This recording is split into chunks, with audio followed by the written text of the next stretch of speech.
Welcome to the Extra Mile podcast for bar exam takers. My name is Jackson Mummy, and each week we'll be bringing you updated information about the bar exam and what you need to do in order to make the next bar exam your last bar exam. Ready to get started? Let's jump to it. Hey everybody, welcome. Today is Wednesday, October 4th. We have finally turned the corner into October. We've gotten some results out this morning in Texas. Things are beginning to pick up. You can feel the pace picking up a bit. We have our panel here with us today. Tracy's here, and Amanda's here, and June is here. Glad to have all of you with us. Glad to have you here live, those who are in the live portion. And if you are watching on replay or listening or watching in the podcast, we're glad to have you with us as well. October starts to get real, doesn't it, Amanda? We're starting to get closer here, aren't we? Yeah, I have a lot of students and group coaching asking just about that, especially with the anticipation of boot camp coming up. They're thinking, how do I spend the next month right before boot camp? So people are definitely wondering that question. How do I get ready now? Yeah, we're going to talk about that today. We're going to answer some student questions, talk about some things that are going on. I'll update you on results as we have them. It's that we're in that weird shoulder season when we're waiting for New York results to drop. I expect them by the end of this week, to be honest. I think tomorrow or Friday is not unlikely. And that starts the cascade of other states like New Jersey and DC and some others. We're getting closer. California and Georgia are still a little ways out, and we'll see what that looks like. Tracy, you just came back from a trip into Nashville and St. Louis. Yes. I see you're wearing your Cardinals uniform today. Is that? We're going to talk about that a little bit. This is a great time in your process to locate yourself. And where are you? Where have you been? What's around you? How are you going to reframe your story into a story of success? So October is a great time for taking stock of where you are and where you want to go and getting your plan in place. We're going to try to help you do that in our group coaching, and Brianna's available to help you do that one-on-one, but that's what I'm going to be talking about today. Okay, cool. And June, as always, glad to see you here. I know you've got a lot going on. There's a lot happening. Mindset right now is a challenge, isn't it? If for people getting ready for February, it seems like the exam's a long way off. For people that just got the result, they have to turn. I know you don't like the P word, the pivot word, but they have to change their focus, don't they, at this stage? And they do. You have to figure out your plan. And a lot of times you're sitting in limbo right now and you can't really, it's hard to formulate that. So I always am like, you know what? You plan for what you can. And if you can put a plan in place and kind of know what you'd like to do, your next steps are, and then if the results come out and you're absolutely fine, then hey, you're good. But if not, you have your plan. You know what your next steps are. And that can help us a lot when we're feeling like we're in limbo because it feels like we're out of control. And so by formulating the plan helps us to feel like we at least have our hands on it, on the pulse of what's going on in our own lives. And again, you can plan. And if you're in study mode now, then study. Consistency is the key. If you, again, find out results, hey, you had a few hours of study time. I don't think it's going to matter if you pass. You're not going to care. But if you didn't, then you've gained that extra time. You've banked that extra time and you've gotten back into a form of consistency. We actually have students that after they're successful and they don't have to study, they're, what do I do now? Because they've gotten so used to the consistency, just like coming onto the group coaching calls. They're like, June, what do now? Absolutely. If you're sitting, waiting, join a coaching call. It will absolutely help soothe, I think, some of the nerves, but it happens to us all where we have to hurry up and wait. And waiting is hard, especially when it's your life and it matters. But patience is the key here. And a couple deep breaths and just remembering what is meant for me will not pass me. Good wisdom. So this is our Bootcamp crew. We're going to talk about that a little bit today as well. I want to talk a little bit about bar results, and then we'll switch over to Bootcamp when Tracy joins us. We did get some results in the last week. I want to go through what we know, which is not a lot, honestly. We got results in Alabama on September 29th. In Alabama, the overall pass rate was only 54%. The repeater pass rate was but I'm very pleased that we had some Alabama bar takers that passed. And in fact, I just did an interview this morning with actually a first-time taker from the Philippines who scored a 306. Amanda, that's up in your range. That's your score, isn't it? Yeah, she's like way up above, like cracking that 300 score. So we are very excited about that. Yeah, so watch for that interview with Jane. That'll be coming out probably in the next day or so. There were just under 500 bar takers in Alabama. So congratulations to everyone that passed in that jurisdiction. Here in Colorado, results came out, but we don't have any posted results. Colorado's weird, isn't it, Tracy? You were talking about when you took the bar, you had to go and actually look at the posting in the Supreme Court, didn't you? I actually got a letter sent. You got a letter. Oh, Yeah. maybe it was Dana that had to. I have so many sisters that are members of the Colorado Bar. I can't keep straight who does what, but yeah. So we don't have any numbers. We just know Colorado results came out in the UBE. We also got Connecticut results. Again, the same thing. They haven't posted the numbers, but those results are out. That's another UBE jurisdiction. Just looking at my list here, if I can separate the pages. Illinois released results, another big UBE jurisdiction. Typically, they had almost 2,000 bar takers, so that is a big jurisdiction. The first-time pass rate was 70%. That's a pretty good number. I like that in this new world. But the repeat bar taker rate was 27%. So we're seeing that 25 to 30% for most jurisdictions on repeat bar takers. I think that's really the trend that we've got there. Kentucky also released. This was a 76% first-time rate and a 52% repeater rate, but on a very small sample, only about 300 students. And then New Hampshire is released without reporting results. We don't know what the statistics are there. We will get you those statistics when they become available. That's all we've got for right now. So now the question, and Texas released this morning. We don't have the numbers in Texas yet. We just know that they released. Texas is weird. They say they're going to release on a Monday, then they release on a Wednesday. I don't know, but that's the game that they play.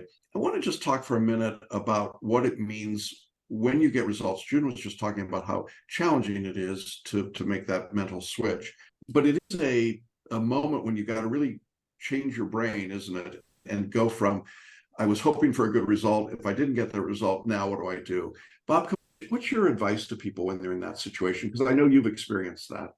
That is true. And for me, at least, I would say to give yourself 24 to 48 hours to feel what you're feeling. But at the same time, it's not time for you to wallow in that disappointment. It's more of, all right, this happened. It's okay. It's not the end of the world, but this is what I can do now to have a different outcome. And basically reinforcing that belief that it can be done, and then doing something different than what was previously done. MBEs with Amanda, with time management, with mindset coaching with June, and also how you call Bootcamp as well, because the only thing is I am biased. I didn't have Bootcamp on my time, but I think these are tools that make the difference between passing and failing. Yeah, doing something different and doing Bootcamp is really important, I think. As we've gotten results in, we are getting boot campers who are passing. And it's not always right out. Some of them wait a year to take the exam or 6 months to take the exam, but we're seeing this pattern consistent of boot campers being the ones that pass. June, did you want to add to that? I completely agree with Bobcat. You got to give yourself some time to unpack it. Don't make any decisions for a couple of days. There's still time. Give yourself that. And because if you don't unpack the luggage, you will carry the luggage with you into the next exam. And it's really important. And I think it's super important to realize, I know it feels personal. Amanda can talk about it, but it is not personal. It is not you. It is not everything that you are. This is an exam, okay? It doesn't mean anything about who you are as a person. And really, please give yourself some grace and know that, okay? And then you get back in and you do something like Jackson always says, a little bit different. Where can I do this a little bit?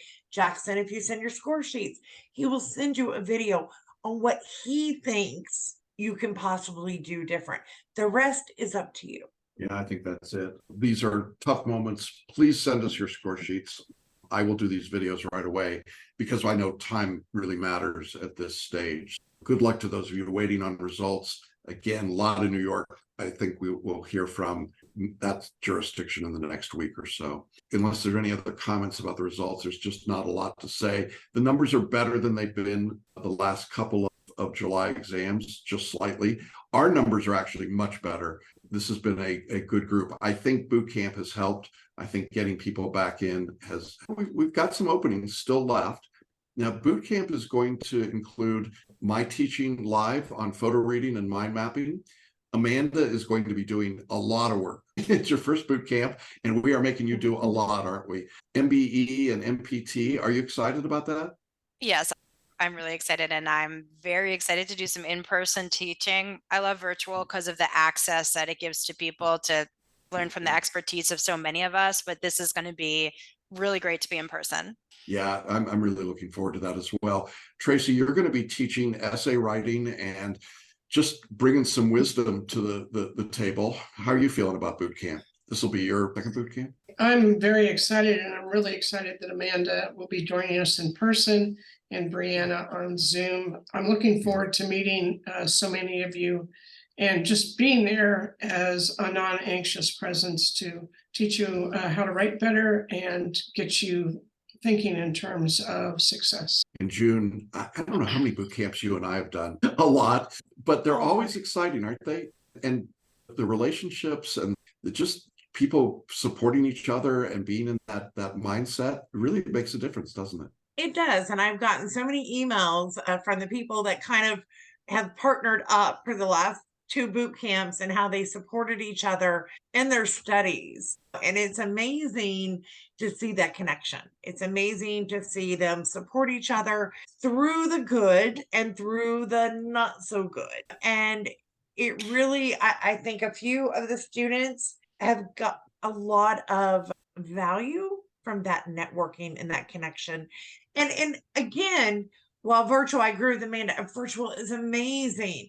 And I've been doing virtual for a very long time, but there's nothing like being in person and connecting and feeling that energy. And like Tracy said, being that non-anxious person in the room that can really just help support you, because that's what I'm there for, is to support you. Not so much as a guide, but just support and let you know that you're not doing this alone. Amanda, Tracy, Jackson guides. June had support. Yeah, and you're awesome. And so I just wanted to let everybody know, when you come to boot camp, you get, I don't know if that's going to show up there, if you can see it, you get this cool swag mug with your name on it. And there you go. You got big ears. So that's just one of the goodies you're going to get. Now, what you get when you come to boot camp is photo reading, mind mapping, time management, essay writing, performance test if you need it, multiple choice, mindset. If you put all those together a la carte, it is, I don't know, probably $2,500 to $3,000. The cost of boot camp today is $2,000. We deduct your photo reading if you're already a photo reader. So there's a definite benefit there. But I have to tell you that on Friday, the price of boot camp goes up as we get close. So this is your opportunity to lock in boot camp at $2,000 by making your $100 application fee. And then you can pay over 8 months if you wish. You could pay 4 months without interest using Klarna or Afterpay on the website. You can pay in full. There's a lot of different ways to do this. I also want you to know there's lots of flights into Denver, and there's lots of range of hotels, and we're paying for Friday lunch and dinner and Saturday lunch. This is a very economical experience, and as Tracy pointed out, we underpriced it.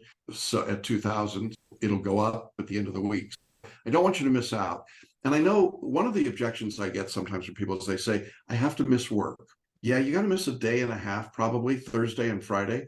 But a day and a half, considering that you spent 3 years in law school or more, and what you've got invested in the bar, really, come on. It's important to be there. For Amanda and Brianna and Bobka, they were all COVID babies, if you will, and couldn't do boot camp. But you guys get that opportunity, and you shouldn't miss it. This is really special. People say to me, was it really going to make a difference? So we get that question. Actually came up, and maybe I'll just jump to it. It was It was a good question. One of students said, I'm trying to decide between boot camp and coaching calls. I want to take into consideration what your feedback is. Which should I do? And my recommendation to the student was come to boot camp, because boot camp gives you the coaching in all of the areas that you need it, plus the mindset, plus the time management, plus photo reading, plus mind mapping. And do you want to jump on that at all? Yeah. Do you And agree? also, yeah, I agree. And I also think that you should start off on the right foot. I say this all the time to students. They're like, when should I add the coaching in? When should I do this? Yeah. I think you need to practice how you're going to take the exam. And I say this over and over again. Why are you going to start writing essays, practicing the wrong kind of thought process? Why are you going to start taking multiple choice questions, practicing not using selective intuition? Just learn the way to do it at boot camp with us all there. And then you have this huge advantage. You can come into group coaching or right into the live webinar and ask informed questions. Boot camp's going to give you that head start, that, okay, I heard it. And hey, listen, if you need to sign up for a small coaching later or something, like, fine, but you have the resources. You have, how many coaching sessions do we have? Like, we talk about strategies, we talk about these things, and the students who can ask those informed questions get the most out of that. Yeah, I think the other question that comes up is, if I register for boot and I'm not a photo reader, do I get to start working on photo reading? The answer is yes. Once you've registered, we will enable your photo reading course so you can start learning. And photo reading. Jackson, I have a really good story about photo reading. Can I tell it quick? It's Please. so short. People are always asking me if I'm a photo reader because they think I am. And I'm like, no, but I think I read really fast. But I also think there's something about photo reading to tap into the non-conscious part of your mind. And so I think maybe I'm in tune with that. So the other day, I swear this is a true story, I'm going to do paving on my road. And there was a notice outside our house, and I picked it up. My husband said, what is that notice? And I picked it up and I went like this. I literally held it in front of my face and put it down. And he goes, what was that? What did it say? And I was like, what do you think? I read that? I was so aggravated. I was like, do you really think I read that in 10 seconds? I don't know what it says. And then I paused for a second and I was like, Amanda, you do know what it says. It says they're doing paving from September 29th to October 5th, and there'll be no street parking from 7 a.m. to 5 p.m. And I knew the whole thing. And I was so embarrassed because I snapped at him, but I knew, but I swear to y'all, I didn't read it. I just held the thing in front of my face and was like, some notice from the town. You know what I mean? It went out the door. So there's this, I don't know how I picked this up. I think it was the course and being exposed to this and believing in it. So I'm just going to put that plug in there, because a question that we've been getting is, how do I know it when it's working? And I just was, I didn't even know that I was doing it. And I knew I knew the times you couldn't park on the street. Oh, I don't know what that is, Jackson, but I think, I know Brianna's your photo reader, but there's something to be said about all of this and how it comes up. Guys, this works. And I will teach photo reading at boot camp, and in 3 or 4 hours you'll be doing it, and that's always fun. It was fun talking to Jane this morning. She was a photo reader, and again, English is not her first language, and she scored a 150 on the Multistate and a 156 on the UBE part. Are you kidding me? And I said, did photo reading work? And she went, I didn't believe it was going to work. I was skeptical it would work, but it worked. So there you go. I do want to answer that question, or reply to the question that came up about, how do I know photo reading is working? The reality is, photo reading is not satisfying to your conscious mind at all. When you photo read, when you flip the pages, there will be nothing in your conscious mind, and you will say it's not working, and they cheated me, and what a fake deal this is. And then you'll start working on essays or multiple choice questions, and you will know the answer without knowing why you know it. That's when photo reading starts to show up in your brain, and you go, wow, I know this stuff. I just don't know how I knew it. I didn't memorize it. I didn't write it down as a mnemonic or a flashcard. It's just there. The way that you know photo reading is working is through the activation process. As you listen to a lecture, as you do multiple choice questions, as you write essays, you will see that you have a deeper knowledge. It's learning to lean into that deeper knowledge and trusting it that makes it work. But it rarely is a matter of photo reading and then you go, I know all of this. I can photo read a 500-page book in about 10 minutes. And if you ask me questions about the book, I can generally answer them. She's experienced this with me, where I make her crazy. But at the moment that I finish reading it, I photo read it, I'm like, yeah, that didn't work. I've been teaching it for 17 years. I've done thousands and thousands of these. It didn't work. And then I know it, and that's what tells me that it's working. I think the other interesting thing, and Tracy, you saw this at Bootcamp last time, is that we actually do some testing after we've had people photo read. Yes. And the results are pretty remarkable, aren't they? They were. I think it was almost everybody had at least 6 or 7 of the 10 questions right, and several of them had 8 and 9 right. Yeah. So questions Yes. they hadn't seen before. Yeah. Just to circle back around to Bootcamp, if you just got your results, I know it's hard, but really come to Bootcamp. I got a question from a student, and I don't want to pick on this student because I understand the circumstance here. The student said, based on the scores I shared with you, what do you recommend? I'm going to be testing in February. I don't have funds to purchase add-ons. I can only do the course again and again. And that comment just breaks my heart, because doing the same thing, Bobka said, you got to do something different. Doing the same thing over and over again isn't, for most people, going to get them the points unless they're within 1, 2, 3 points. It just isn't. And statistically, we know that. And so what we've tried to do in this course is to make it as affordable and manageable as possible. Monthly payments, Klarna and Afterpay to spread it out over a period of time. Our monthly payment plan, there's no credit check. You just get to do it. But I'd like to get your comments and thoughts when a student says, I'm not going to spend anything more. I'm not going to do anything more. I'm just going to keep repeating this. What's your initial take when you hear that, Amanda? Yeah, this is a huge issue.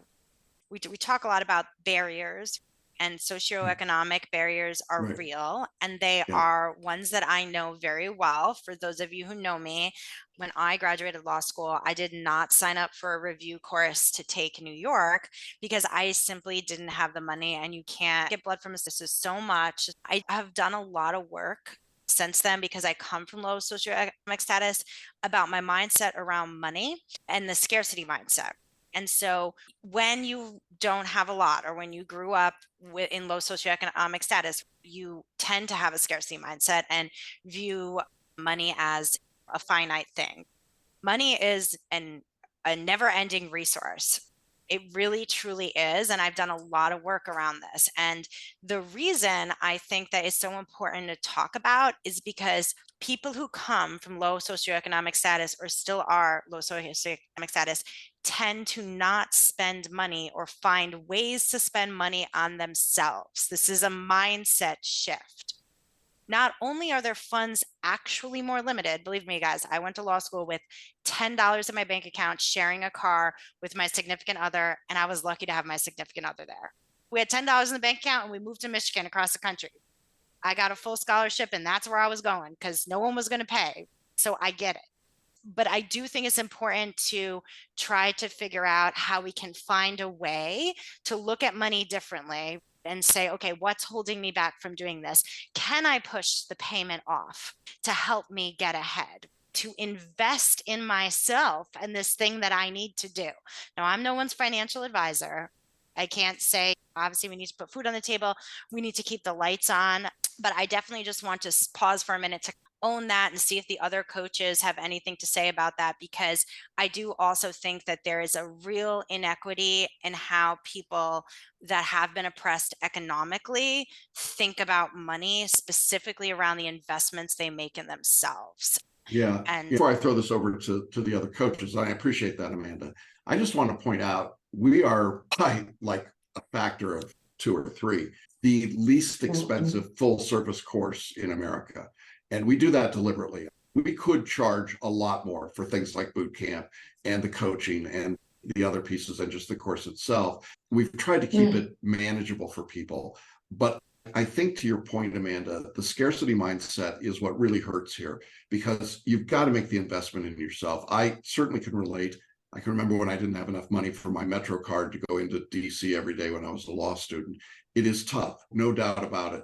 But if you're not willing to invest in yourself here, the bar exam is not amenable to just banging your head up against it time after time. Bob, you're shaking your head. I think you would agree with that. Oh, definitely.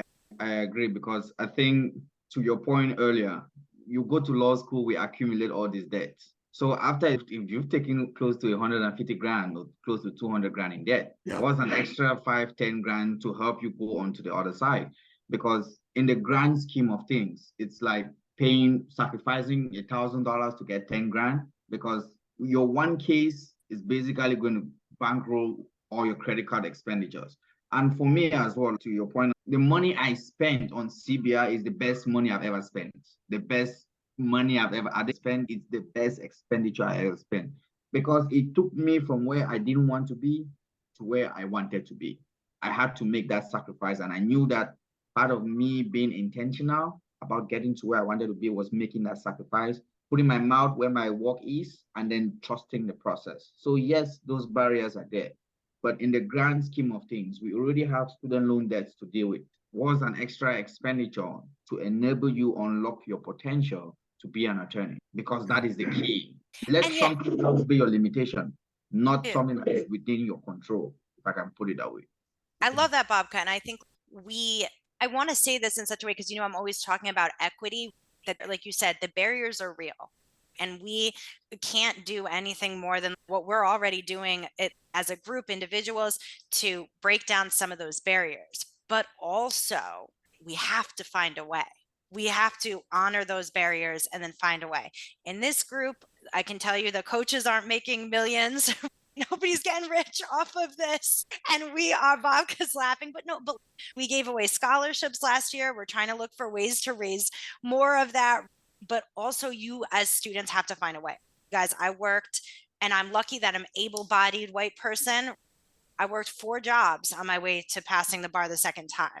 You have to find a way. And I'm not saying as a society it's right that anybody should have to do that, but this is where we are, because we can't change the bar exam.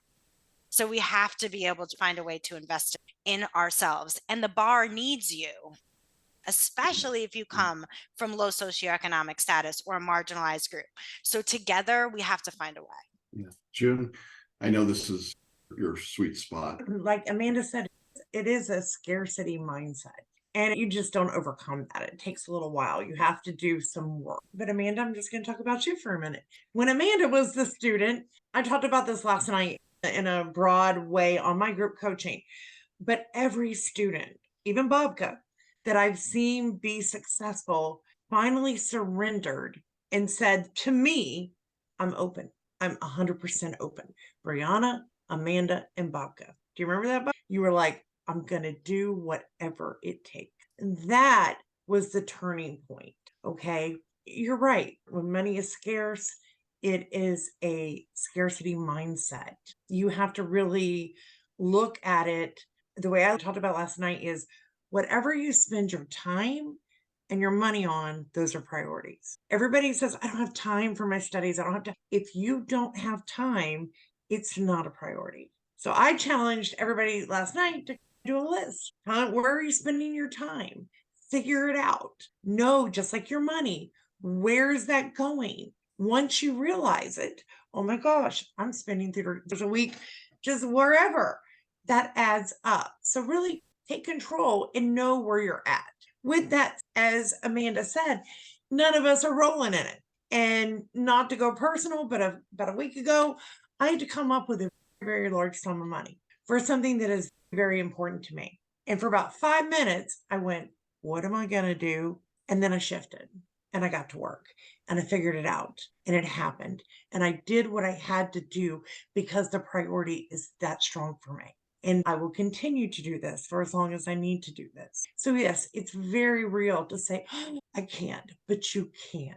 You may have to get resourceful. And like Amanda, she was sat with us 4 jobs, you guys. She was working. She would come on a one-to-one coaching call with me, and I knew she was exhausted, but she showed up. She showed up for herself. No matter what was asked of her, she showed up and she was all in. That's all we can ask of you. Yeah, it's a heartbreak to me when somebody basically is giving up and saying, I'm just going to rumble through the same steps over and over again. Please don't do that. My recommendation was sit out an exam, give yourself some space, find a way to make this happen. But don't just keep running your head into the wall when you're not doing anything differently, because statistically we know the numbers are, you're not going to get a 20-point scale jump without doing something different. And so that's part of it. So And it was an honest question. I just want to say, Jackson, we get it. It's a gamble.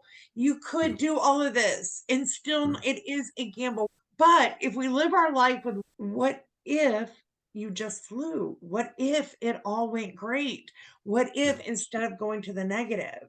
And when you put that much behind yourself, there's no option but for you to go up. Let me switch to another type of question we're getting at this stage. We're getting some people that are in the UBE, they got the results and they did not succeed in the sense of not getting a passing score, although they're very successful in the things they've done. And one of the questions we're getting is, I think I want to change to another jurisdiction. Are there states that you would recommend? Where should I go? Someone wrote, what UBE jurisdiction would be best for me to register in? Where can I transfer scores and have robust job opportunities for remote out-of-state work for attorneys? We are precluded from giving you specific admissions advice, but we can talk in general terms on this call about UBE jurisdictions. When I look at the statistics coming out from the July exam, as you've heard us talking, we've seen for repeat bar takers a pass rate of anywhere from, I think the low would probably be the Alabama results that we just got this week at 11%, but we're seeing results in the 29-30% range mostly. A few jurisdictions with small numbers of applicants had higher pass rates. I don't think it makes a difference ultimately which UBE jurisdiction you sit in. It's the same test. The question really is, how do they grade? Is there a difference in grading from one state to another? And I want to address that, and then I'll throw it up into the panel. In general, the National Conference of Bar Examiners provides what's called a drafter's point sheet. This is the scoring template for each of the essays and performance tests. Obviously, the MBE is the same everywhere. The examiners in every state in the UBE are supposed to follow the graders' point sheets, the drafters' point sheets, in reaching their scoring. And we get some score information from certain jurisdictions to just see what the national averages look like, 3.2 on essay number 1, 3.4 on essay number 2, and so on. There is not much variance from one state to another in the UBE in terms of scoring. That is, I can't tell you that you'll get a more favorable reading in New York than you would in Alabama. What I can tell you is that the smaller jurisdictions tend to be easier to deal with administratively. The setting is less intimidating. The exam room is generally less intimidating. You're in a smaller setting. I know we've got a lot of people taking the New York bar and New Jersey bar and DC bar. Those are all popular UBE jurisdictions. Illinois is another one, but they're big ones. If I had to choose, I would choose a geographically comfortable location for wherever you are, and then look for a small jurisdiction. Now, the question was, is Utah a good jurisdiction for the UBE? Yeah, it's fine. New Mexico is another one that's good. I like it because the New Mexico bar examiners are pretty easy to work with and deal with. Do they grade differently? Not in my experience. I think if you write the same essay in New York that you wrote in Alabama, you're probably going to get the same rough score. It might be a difference between 3.1 or 3.2, but fundamentally you're getting the same score. So ultimately, I don't think it matters a whole lot. I think you do your research, you find out where you'd like to be, where there might be more job opportunities. But truthfully, take the exam in New Mexico, get a 266 and get licensed in New York. There's plenty of job opportunities there. That's my take. Amanda, you're licensed in a bunch of jurisdictions and you've got a score that would get you into almost any place. What's your take on this jurisdiction forum shopping, if you will? Yeah, I think certainly there are states that have higher passing scores, and then you could practice there for a while. If you're looking for a state that has a lower passing score, you can practice there for a while and transfer. So there are like ways around this if you're really struggling to get the higher score. And sometimes there are, like, again, easier to deal with, a smaller room, like when you're trying to get every advantage, I think everything counts. But I definitely think everyone in this room is certainly capable of achieving the highest score that is, I don't even know what the highest passing score you need is, Alaska or something, like some, I don't know, 72 or something like that. I think everyone is capable of doing that, but you have to know yourself in terms of, I would probably do better if it's a rigmarole to go down to New York City and sit there or wherever. Could be like that. I know Boston was the same way, really hard. And a lot of people in Massachusetts, they will choose to sit in Western Mass because of that. Literally, they're like, this is an advantage. So I think there's something to be said there, but I don't think like any jurisdiction, like you're saying, Jackson, has the magic. They grade easier here. It's more about these other kind of what I would call intangible things that could be an advantage to you if you feel like that. Yeah, you have something to add about that? I just want to say, Jackson, you and I have time and time again seen a student who hasn't done so well in one jurisdiction go to another, say UBE state, like New Mexico, do really well, pass, gives them this boost of confidence. And then if the score wasn't high enough, turn around, test where they want to be, and pass it with flying colors. It was just, they needed to get over that fear of I'm not ever going to, and that enabled them to get that boost of confidence to then fire them up and do okay or do what they needed to do where they wanted to be. So that's another reason why we highly recommend it, is it can be just that boost you need, especially if you have a few behind you where you weren't successful. It can get you over that hump. And sometimes isn't it also just changing the environment to a different? And like Amanda was saying, New York is crazy to test. It's huge. Florida is huge, but New Mexico is smaller. It's a smaller, and also the energy that is coming around from so many people.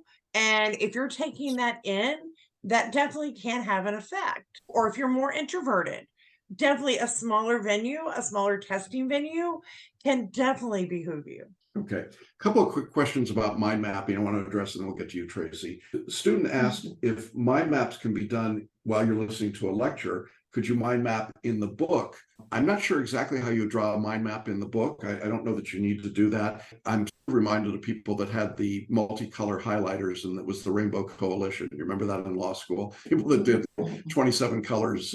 Yeah, that was you. And I suppose you could do it. It's a personalized way to learn the material. And I would experiment with it and play with it. But ultimately, I like mind mapping as a distinct process. We're going to show you at Bootcamp how to mind map and how we think it should be set up. And go ahead and play with it. I think Paul Sheely talks about NOPS, notice it, own it, play with it, stay with it. I think that's a good way to think about mind mapping. Just notice what you're doing, own it, play with it, see what works and doesn't work for you. The student also said, I was thinking about mind mapping the nutshells to break them further down. You could. I think it's more valuable to mind map the answer explanations to multiple choice questions. I think you'll get all of the key concepts by doing it that way. And mind mapping after you've written an essay. And again, at Bootcamp, we'll show you how to do that. I'm just really glad that people are mind mapping. One of the things I've seen over the past 5 years is the trend from what I call linear note taking into mind mapping. And I consistently see people being successful when they're mind mapping. I think it does make a difference. So wanted to talk about that. All right, Tracy, I pushed you to the very back here. I'm sorry, but I know you wanted to talk a little bit. I'm not sure. Are we going to talk about your trip to see the Cardinals, or we're talking about something different? We're talking about that and more. Yes, I spent the weekend in St. Louis watching the Cardinals play their last series, their last 3 games of the year. They're not used to ending their last games on October 1st. They're used to going to the playoffs. They're used to being very successful. But this year they had a losing season and they weren't successful at all. And they actually were in last place. I thought it was fascinating because the president of the Cardinals, in honoring a retiring player, talked about taking stock. First, he thanked all the fans that were there, and it was packed, it was full, and acknowledged that this was not the season that they wanted. And then from there, he talked about how they were going to rework some things. They've lost some major players to retirement, and they have every expectation that next year they'll be back on the winning side and going forward. And I thought that was just a really great way of framing where you might be now. Some months ago, I had introduced to you an acronym called RAIN, RAIN, and I'm going to go ahead and show that to you now. So RAIN, and you can take a screenshot of this if you want. This would probably be the best way, and then you can make notes about it. But RAIN is 4 things, RAIN. Okay, recognition is the first one. Be aware of your goals. What is your why? What's your history? What do you think your strengths are and your needs going forward? Where exactly are you on this journey? And even from the questions that we got today, we can see a whole range of things. We have a student or two that came very close, within 1 or 3 points from passing the exam. Where are you on your journey? Are you energized? Are you excited? Are you optimistic? Or are you down in the dumps about it because you missed by 1 to 3 points?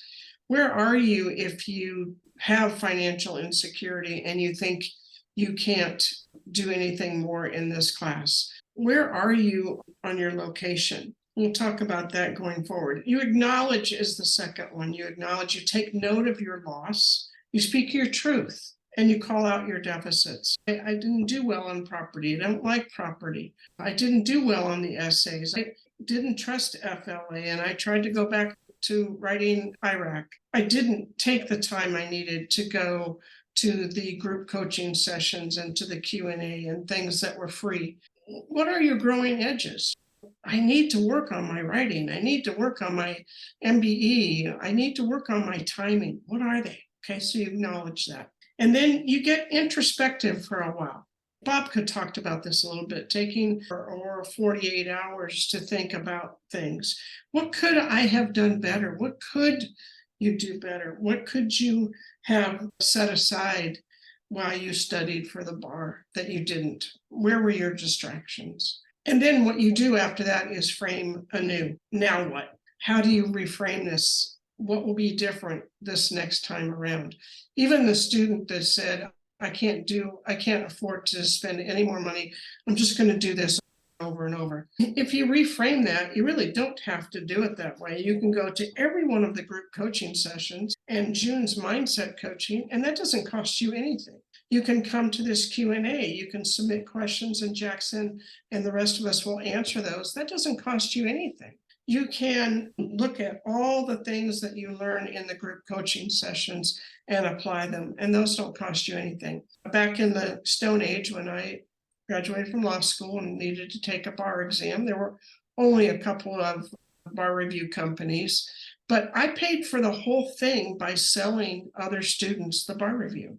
And you can do the same thing by being a brand ambassador for CBR. You have ways to reframe and to rethink about this. I really took stock of what Bobka said today, what he advised us. And basically what he said is, hey, sing your sad song and then do this work, do a cleansing, recognize where you are, acknowledge what went missing, engage in introspection, access your inner strengths and resolve, and then find a new song and sing it. You can do this. We'll help you. Have a good week. It's great. Wasn't this a cool giveaway? I love Tracy. I got love it. this hoodie, I got a cap, and then I got this guitar. I love it. It's amazing. I just want to remind everyone that we're a reflection of everything. So what we put out, like fear, is going to come back to us. We're going to attract more of that. When we put out confidence and we're excited and we're challenged and we're wanting to call this into us, something good, that passing the bar, the more we put that out, that's what comes back to us. Has anybody ever noticed that the tighter you try to hold on to something or do, the more of a struggle it is? Like you drop it or you this or something happens, or the tighter we try to hold on, that is a fear-based mindset. And that is why we struggle, because that's what we're bringing in. Again, let go, surrender, be open to everything. And that's what will come in for you. All right. There's a lot of wisdom there today. I want to thank Bob and Amanda and Tracy and June. Thank all of you that are with us today. Look, if you're still on the fence about boot camp, if you're taking the bar exam in 2024, whether it's in February or July, you should be at boot camp. It is the difference maker. It is what you've been hearing today. It's the mindset that you bring to this. It's the scarcity versus abundance. It's the reframing. It's using the RAIN acronym and bringing all that to fruition. We're really excited. I know that for the students that show up at boot camp, it will be life-changing, because it's been life-changing for people for a decade. And we're excited about that. We want nothing but good results for all of you that are still waiting for your results. If your results were not successful, let us know. There's a lifetime pass guarantee if you're in our course, and we honor that. We've always honored it, and we're glad to be on the journey with you. Thanks again to the panel. Great to see all of you. We will see you next week. Thanks so much for being with us. Have a great week and a great weekend, and we'll see you all again next Wednesday. Bye-bye, everybody.